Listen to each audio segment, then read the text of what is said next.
Hello, my name's Kate Innes, and this is the latest video in the community group Folks Kindful Cafes project. So I've got a nice cup of mint tea here, and you could go and get yourself a cuppa, and you could join in with our project by watching and also posting your thoughts on our Facebook page. I'm a writer of fiction and poetry and also a creative writing tutor.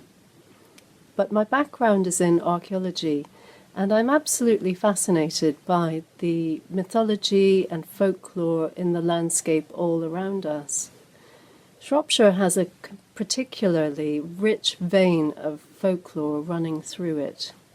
And the other thing I've noticed is that Shropshire has a great many ancient trees, particularly oak trees. I wonder whether the two things might be linked, because Great Britain has far more ancient trees than most of Europe, and I wonder whether the folklore associated with these trees is actually one of the things that has helped them to survive for so long. So in this video, I'm going to be talking a bit about the stories around these ancient oaks in Shropshire, but I'm also going to be giving you some writing prompts so that you could consider writing a story about a special tree of your own at the end. Many of you will be more than aware of the very famous oak in Shropshire, the Boscobel oak. Now, it was that oak where Charles, who became Charles II, had to hide from the parliamentary soldiers during the Civil War in 1651. He climbed up and hid amongst the branches with a friend, Major Careless, and they were there for many hours watching the soldiers come and go, searching for them all over the wood. When he eventually escaped to France and then returned to Great Britain and was crowned king, in order to celebrate the reinstatement of the monarchy and his time in that royal oak, there was a public holiday made called Oak Apple Day, sometimes called Royal Oak Day, and everyone had to show a token of their loyalty to Charles II by wearing a sprig of oak or an oak apple on that day. And up until the 20th century in Shropshire, this was still being celebrated.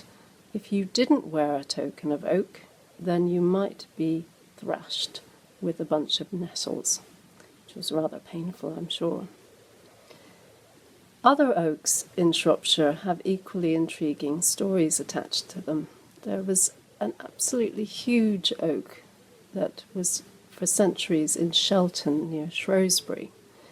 And it was said that Owain Glyndŵr climbed that oak tree in order to watch the Battle of Shrewsbury in 1403. He was watching to see which side was winning because he supported the rebels with Henry Hotspur, but he could see that Henry IV was actually in the ascendancy, and so he decided to retreat to Oswestry and then to Wales. Now, the actual historical record places him somewhere completely different at that time, but Shakespeare had him at the battle, and for our purposes it doesn't matter if he was really there or not, because by the 19th century that oak tree was called Glen Doras Oak, and a man observed that it could have seated 6 men around a table eating a good meal. Later on, it was said that 20 people could stand inside it, so it was enormous. Unfortunately, it was dead by 1940, and the trunk was moved to make way for the A5, but an acorn was taken and a sapling grew, and that son or daughter of the oak tree, of Glen Doras Oak, still exists in Mitten Oak to this day. This is also the case with another oak tree that was famous in Shropshire, the Lady Oak at Cressidge, where it was said St. Augustine himself preached to the people of Great Britain. And later on, Jonathan Swift, author of Gulliver's Travels, was travelling himself and found himself in a storm, took shelter under the Lady Oak alongside a man and a woman who were eloping, and being a clergyman, Jonathan Swift agreed to marry them. He then wrote a little ditty about it, which wasn't very complimentary about the man and the woman, but never mind. So those are 3 tales about oak trees in Shropshire, and I'm sure many of you are aware of just how important oak trees are in many religions and the symbols that they represent. Guardianship, they're places of meeting, places of sanctuary, sacred trees. We now know that the older a tree is, the more important it is for wildlife and habitat. So these trees have a great deal of significance. One more thing I want to draw to your attention about Shropshire, which is linked to trees, is that we happen to have in our county the oldest tree house in the world at Pitchford Hall, which is definitely worth going and booking to visit it. It's an extraordinary thing. And it happens that Queen Victoria, when she was only 13, so she was a princess at the time, had high tea inside that treehouse. This brings me on to talking about writing our own stories, because I think many of us have had fantasies over our younger years and even into our old age about living in trees. And so I want you to now think about what that would actually be like to either live in or hide in a tree, an enormous tree. So cast your mind towards a tree of your imagination or a real one that you would like to hide in. Are you climbing up it or going inside it? Where is that tree? Is there somebody hiding with you or something hiding with you? Why are you hiding? And who is looking for you? Do they find you? Or do you escape?